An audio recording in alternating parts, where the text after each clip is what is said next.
In today's tutorial, we're going to be painting a winter landscape with snow and 2 red cardinals. Answer a few questions I get a lot, like how I create soft snow texture, why I leave some areas loose, and how I decide where to place little details.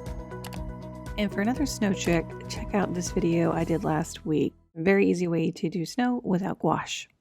Hey guys, Kelly here. So today we are going to do a winter scene. Now this was actually one that I had done a while ago. This is a online course that I have with a couple cardinals and some trees. So I thought today we would do maybe something a little bit more colorful.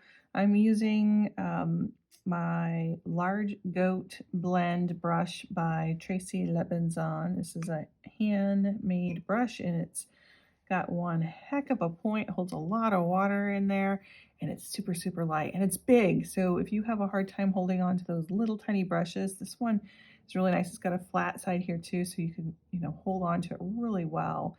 So we're going to use my Rosa kit today, and I think I'm just going to kind of clean up my palette here. I've got a lot of greens going and grays, some blues. I think I'm going to wet this. Now, the paper I'm using today is the inexpensive paper I got from Amazon a while ago, and it's working out all right. It's not bad. I think I'm going to just go in with some clean water up here. I want it just kind of a grayish, kind of snowy day. Let's see, let's bring it down. We want like a little bit of a hill here. A little snowy hill. So I need to darken this because we're going to use some gouache, and I want it to be able to show up. So I'm going to mix a little green, a little brown in here. That's green, isn't it? So this is all wet. We're just going to drop some color in here, give it the illusion of some trees in the background, kind of a grayish day. This is a classic winter scene. So I'm just using the tip of that brush, and you can get some details in here, but you can see where it's wet, it's just kind of flowing softly, and I like that organic look. I can get a couple of treetops in here. Bring some down so it looks kind of like snow just hanging out down in there. Let's grab a little bit more blue. Could do a little bit more blue, even a little bit more brown. I am actually running low on my blues. Ooh. Let's get a couple more different colors in here.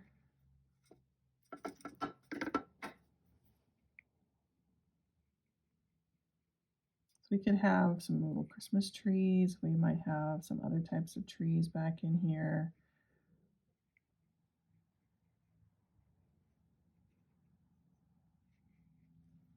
Let's get a little bit darker. Let's get that nice defined line there. Where those, where that snowbank might be. Okay, so let's add a little bit more blue in here. Trying to get a couple different colors. What is that? That blue spruce tree.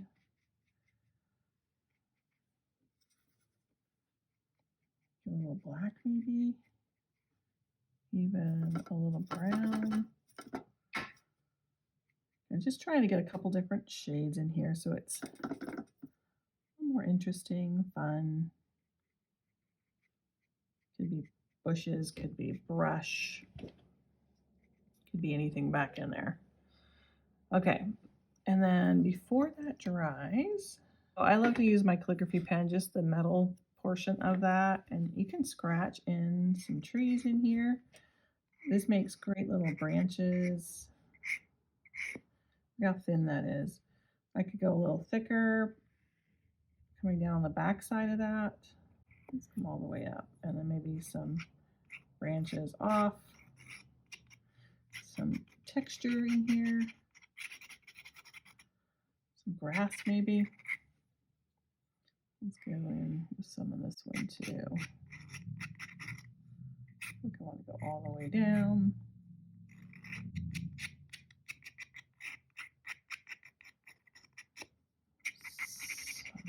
Some scratching little moments. Look at that. Isn't that pretty?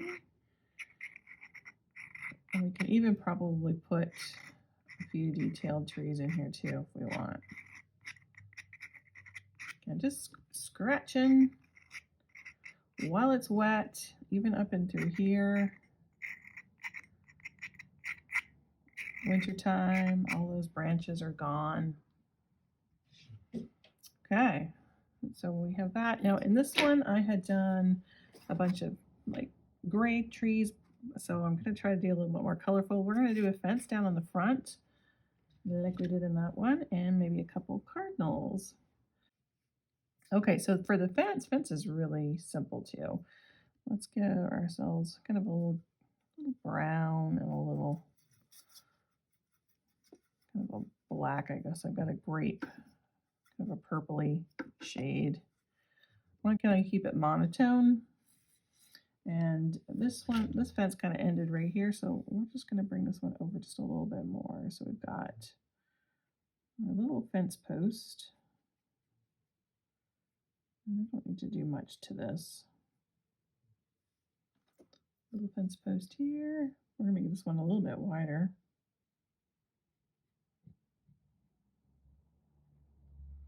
We can even put a little snow on the tops of those like we did in that one.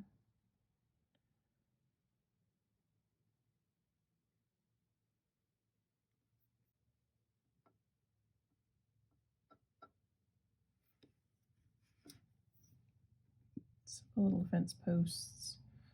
And then we have to come this way.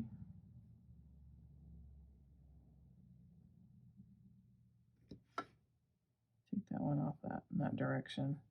Nice thing about fence, it can be any direction. You can have like the wide, you can have the double wide ones. I think that needs to be a little taller.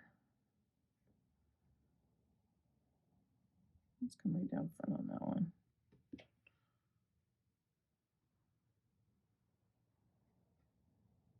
Those are hanging out in the snow. They look pretty wide. Maybe I should have gone a little smaller. Let's just keep going with this one then. We'll bring one this way too. We got a fence going across the whole thing now.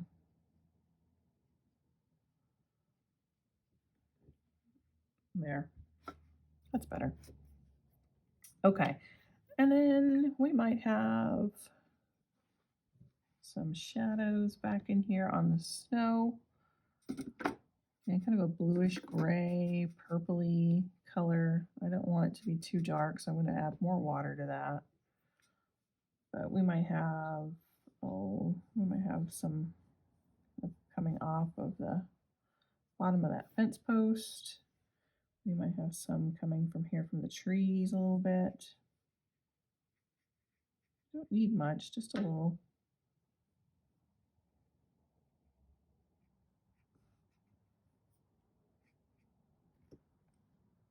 I'm going to try not to overdo it too much. And then a little bit of brown. We're going to make some little sprigs of grass in here. And I think I'm going to put some berries. I had some berries on the other one. Maybe they're kind of sticking out around the fence post here.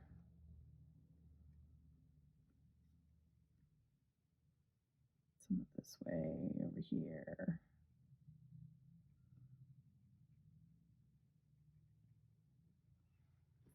Okay. And then I need to go a little darker.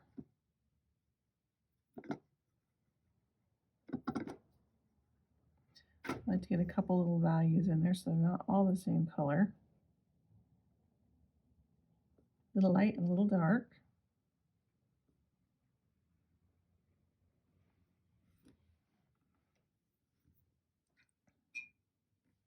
And then we shall tidy these up a little bit. I'm going to get a smaller brush for that. Let's see, let's grab my Princeton number 8.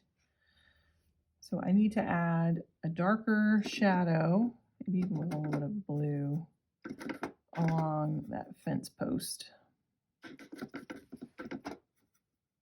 There we go. So we've got our shadow going this way. So we're going to have our dark side is going to be over here on the fence. And then of course underneath We're going to have a little shadow under there. Kind of tucking it in and amongst.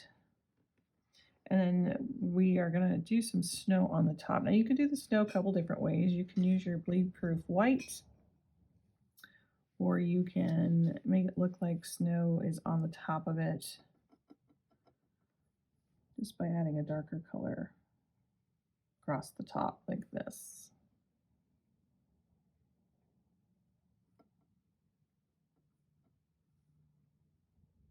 We recently did some trees with this kind of concept too, where I didn't use the gouache, I left the white of the paper. So we might have some snow across to the bottom, and we can even have a little pile on top here.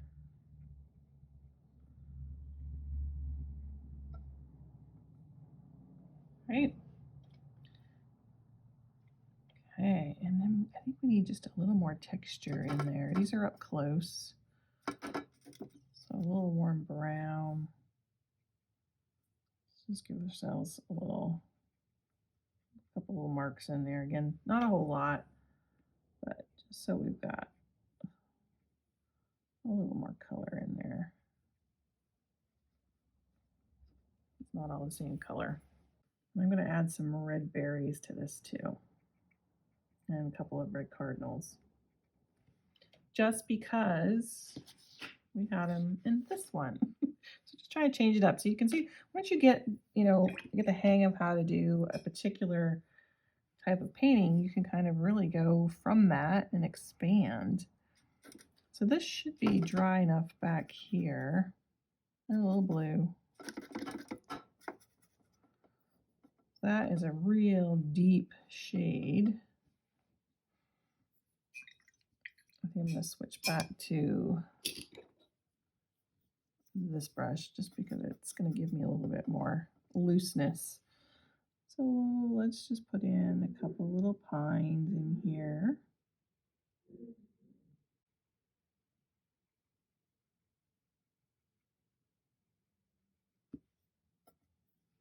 And we've got a lot of that scratch work in there too.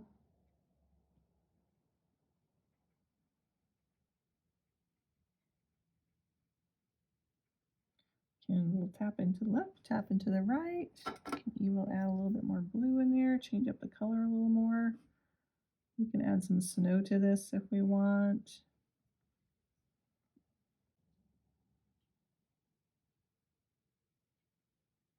These are my favorite kind of trees. This is how I normally make my winter trees.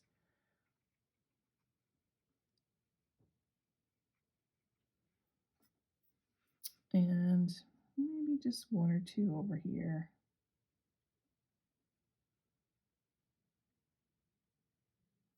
I like to make them sort of messy so they're not perfect. If you look in the woods, you've got trees that, the branches don't even come down all the way to the bottom. A little bit more blue. You can have some crooked ones in here. Just little lines.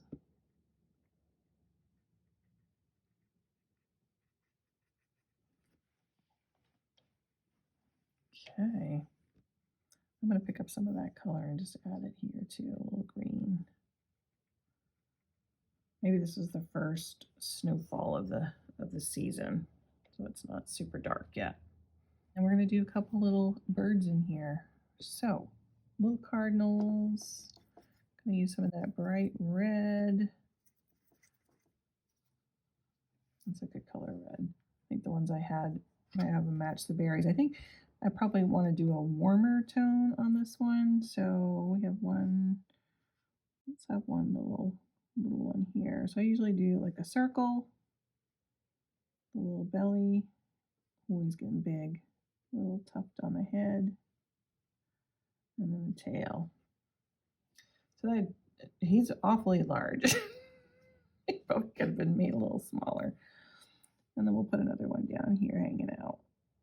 Now this is supposed to be a female and a male, but if they're both red like this, they're both going to be males. little tail. This one's just puffed right out. Let's give you more of a belly here.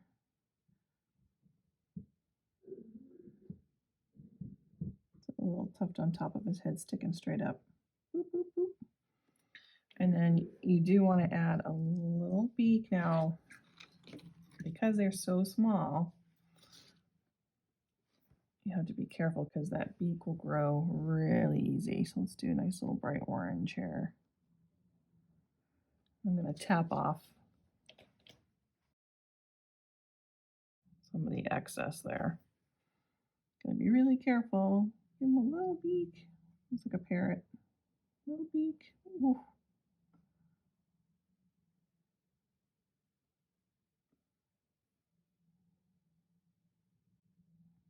So tiny, teeny tiny. And then on the underneath, a little black. So we did have a little black here and there on the chest, up around the eye usually. And that's all you really need. So let me come in a little closer for you. Yeah, just an illusion. They're hanging out on the big fence now. Maybe a little white birch back here. So I'm going to grab my Dr. Martin's Bleed Proof White. We're going to add some snow to this. But before we do that, let's add a couple of birch trees back here. I love white birch. So I'm going to turn it. Sometimes it's easier if you turn your paper sideways or have it upside down and have it come to you. But let's give ourselves a little birch. They're not always straight. Sometimes they cluster together. Let's make that a little bit more fluid. Maybe we have another one here.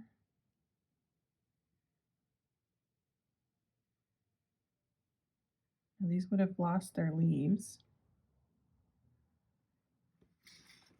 And then we're going to have some snow. We could even, I mean, you're really not going to see much of that, but if you wanted to do just a little bit of black in there, just turning my brush sideways and just tapping in just a few little dark spots in there. I don't need to do a lot. That's just fine, just like that. All right, and then for the last little bit, we can add some snow. So I'm going to use my toothbrush this time. I'm just going to dip it in the water, tap off the excess, and then I'm going to come in here and pick up some of that paint and just kind of move it around. I like to use the cap of it to do it. And then what you're going to do is put your thumb across the top of it, and you're going to do this motion like this, where you're just going to spritz it. So you don't want dripping water on your brush because it's going to get too wet, and you want the pigment to be fairly thick, but almost like house paint, so that when you spritz it, it's going to still come off the brush. It's going to move. So you're just going to hold your thumb like this, and you're going to angle it, and you can see when you spritz, see how if you have it at an angle, it spits it, so it's like spitting snow. So I like to go straight up and down and just bring my thumb across. And I do like to get the birds in there. Some of that's still wet back in there, and that's okay. This is my favorite part. If you like a lot of snow, do a lot of snow. If you don't like a lot of snow, but I like the snow. Okay, and there we have it. Look how cute that is. Like that would be a pretty little Christmas card too. Can't you see that? All right, guys, I hope you enjoyed it. Please make sure to like and share. I'm really shooting for that 20K. I don't think it's going to happen by the end of the year, but you could help me. If you haven't yet been subscribers, subscribe, share it out. Let people know if you think that they might like watercolors to join us and have some fun. And for my patrons, we're going to be doing a second one. So if you're not yet a patron, it only starts at $5 a month, and you get all of this stuff ad-free, and there's lots of little bonus features plus a little community over there. So it's more one-on-one with me, and I can answer questions for you there. We just have a really good time. All right, guys, we'll see you in the next one. Bye-bye.